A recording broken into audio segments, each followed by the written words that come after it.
ये जो senior category है, आप एक बार मुझे बता दो तो मेरे भी समझ में आ जाएगा कि आपने अच्छे तरह से समझा है। तो सबसे हाईएस्ट कैटेगरी को क्या कहते हैं? Very good. और जो इसकी सबसे लोएस्ट कैटेगरी है उसे क्या कहते हैं? स्पीसीज। गुड।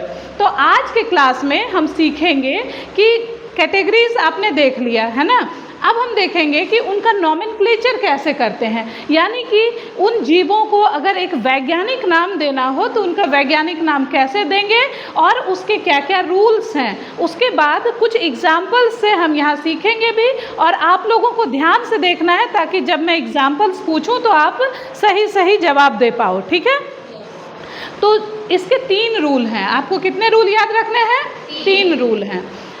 इसके जो सबसे फर्स्ट रूल में हम देखेंगे कि जो भी नाम होगा, बायोलॉजिकल नेम होंगे, चाहे वो प्लांट्स के बायोलॉजिकल नेम हो या फिर एनिमल्स के बायोलॉजिकल नेम हो, उसको हम 2 पद में लिखते हैं। कितने पदों में? 2 पद में। और पहला पद जो होता है वह किसे दिखाता है? जीनस को। जो फर्स्ट जीनस वो किसको बताएगा? जीनस। और जो सेकंड पद होगा वो किसको बताएगा? स्पीसीज को। वो किसको बताएगा? स्पीसीज को। फॉर एग्जाम्पल हम लेते हैं मैंगो। मैंगो आम है, आम की कई प्रजातियां हैं, लेकिन अगर इसके साइंटिफिक नेम की बात हो तो मैंगो को हम कहते हैं Mangifera indica. Mangifera indica. Indica, ठीक है बच्चों। तो मैंजीफेरा इंडिका में हम क्या करते हैं कि ये जो फर्स्ट वाला टर्म है, पहला पद है, वो किसको दिखाता है? जीनस को। और ये दूसरा पद ये किसको बताएगा? स्पीसीज को। तो आपको ध्यान क्या रखना है, इसका दूसरा नियम कि जब भी हम कोई नाम लिखते हैं तो जीनस के पहले लेटर को हम कैपिटल रखते हैं। उसके पहले लेटर को क्या रखते हैं? कैपिटल। और स्पीसीज के पहले लेटर को क्या रखते हैं? स्मॉल। तो आप यहाँ देख रहे हो मैंजीफेरा का M कैपिटल है और इंडिका का I स्मॉल है, ठीक है। दूसरा नियम भी आप सीख गए। अब हम चलते हैं इसके तीसरे नियम की ओर। तीसरा नियम क्या कहता है? चूंकि ये सारे नाम लैटिन वर्ड हैं तो हमें इसको इटैलिक्स में लिखना पड़ेगा। अगर आप कंप्यूटर पर, सिस्टम पर लिखोगे तो इटैलिक्स वहाँ पर आप सेलेक्ट कर लोगे और फॉन्ट को इटैलिक कर सकते हो, लेकिन जब हम कॉपी या कहीं बोर्ड पर लिखेंगे तो ये नाम सही सही लिखा जाए और इटैलिक्स में लिखेंगे तो इसको एक तरफ झुका दिया जाता है, ठीक है। कंप्यूटर पर तो झुक जाता है, लेकिन कुछ बच्चों की कर्सिव राइटिंग भी होती है, तो हम इसको झुकाकर सिर्फ लिख देंगे तो इसका मतलब ये नहीं हुआ कि हमने लैटिन में लिख दिया है ना। तो हम क्या करेंगे, इसको अंडरलाइन करते हैं। तीसरा नियम है कि नाम को अंडरलाइन करेंगे। अब अंडरलाइन तो 2 तरह से हो सकता है, दोनों टर्म्स को आप अलग अलग अंडरलाइन करो या फिर दोनों टर्म को एक साथ अंडरलाइन कर सकते हो इस तरह से। लेकिन जो पहला तरीका है वह सही है। ये जो दोनों नामों को, दोनों पदों को आपने एक साथ अंडरलाइन किया है, यह गलत तरीका है, ठीक है। तो ये गलत हो जाएगा। इसलिए जब भी आपको कहीं भी अंडरलाइन करना है तो ब्रोकन लाइंस के द्वारा दोनों पदों को अलग अलग अंडरलाइन करना है, ठीक है।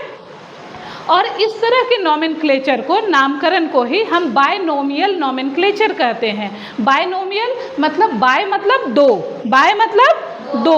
तो यहाँ पे 2 पद दिख रहे हैं आपको, पहला जीनस वाला पद और दूसरा स्पीसीज वाला पद, है ना। तो जीनस और स्पीसीज 2 पदों का है, इसीलिए इसको बायनोमियल नॉमेनक्लेचर कहते हैं। और बायनोमियल नॉमेनक्लेचर किन्होंने दिया था, याद है आप लोगों को? नहीं, अरस्तु गलत है। अरस्तु ने सबसे पहले क्लासिफाई किया था, लेकिन आप क्लासिफिकेशन वाला याद रखे हुए हैं। सबसे पहले जो binomial nomenclature, yes very good, clap for her, उसने सही जवाब दिया है। क्या आप खड़े होके बता सकते हो आपने क्या बोला? Carolus Linnaeus. वेरी गुड, बैठ जाइए। तो कैरोलस लीनियस ने ही पहली बार द्वि नाम पद्धति दिया था उन्होंने, है ना। तो द्वि नाम पद्धति में उन्होंने 2 पदों को दिखाया था, जीनस और स्पीसीज। ये तीनों रूल अब आप अच्छे से समझ चुके होंगे, है ना। अब मैं एक एक करके आपके बुक में 4-5 एग्जाम्पल्स दिए हुए हैं, है ना। तो अब क्या करेंगे, हम एक एक एग्जाम्पल को लेंगे, बच्चों को यहाँ बुलाएंगे, आप आकर यहाँ पर नाम लिखोगे और बताओगे कि आपने समझा या नहीं समझा। और अगर आप गलती करोगे तो कोई बात नहीं, हम आपको फिर से समझाएंगे, है ना। तो सबसे पहले कौन आएगा? सबसे पहले चलो आ जाओ। आपको ह्यूमन का होमो सैपियंस होता है। आपको इससे जब आप जाओगे तो होमवर्क के तौर पर जितने भी नाम आपको साइंटिफिक नाम दिए हैं वो आपको देखना है, ठीक है। लेकिन आज मैं आपको बता रही हूँ होमो सैपियंस होता है ह्यूमन का साइंटिफिक नेम, और आपको इसको लिख के दिखाना है सही तरीके से, है ना। और सारे बच्चों को देखना है कि क्या यह सही लिख रही है या नहीं।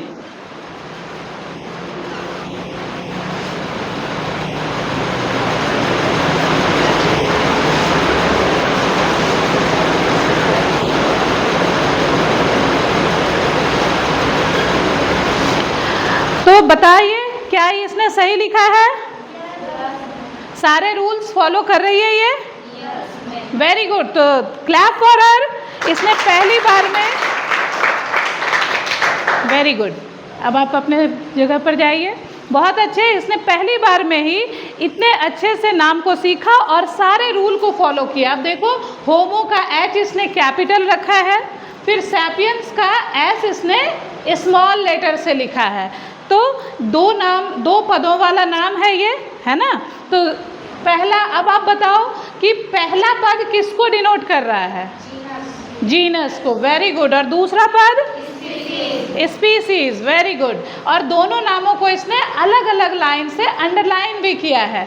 तो इस तरह से मुझे लग रहा है कि आप सभी समझ चुके हो, है ना। तो अब दूसरा कौन आएगा? आ जाइए।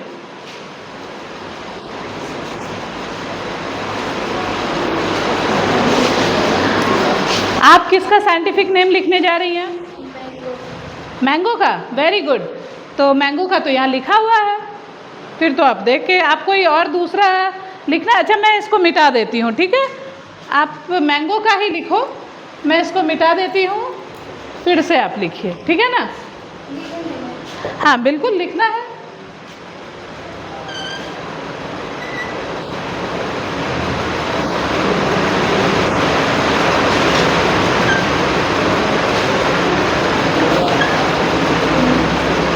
जी होगा ना, यहाँ पर जी होगा, मैंजी फेरा है ना।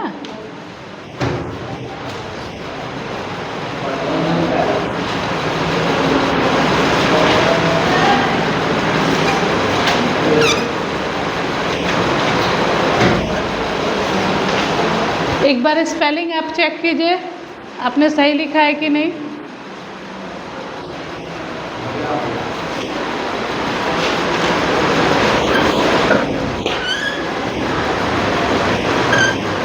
वेरी गुड, कोई बात नहीं। आपको अभी यहाँ पर भी थोड़ी सी मिस्टेक है, इसको भी देखिए क्या गलती है। इंडिका, CA होगा ना। बाकी रूल आपने फॉलो किया है। ये स्मॉल आई है या कैपिटल आई? स्मॉल है, ठीक है। तो बाकी सारे रूल आपने फॉलो किए हैं। थोड़ा स्पेलिंग मिस्टेक है, लेकिन आज चूँकि आपने फर्स्ट टाइम इसको देखा था, इस वर्ड को, तो हो सकता है अगले क्लास में सारे स्पेलिंग्स भी हमें 1-2 बार आप देखेंगे तो आपको समझ में आ जाएगा, है ना। वेरी गुड, इनके लिए भी क्लैप कीजिए आप लोग। तो अगले क्लास में सबको रेडी रहना है। मैं नाम बोलूँगी, आपको यहाँ पर लिख कर दिखाना है ना। और जितने भी नाम दिए हुए हैं सारे नाम को करके आना है, ठीक है।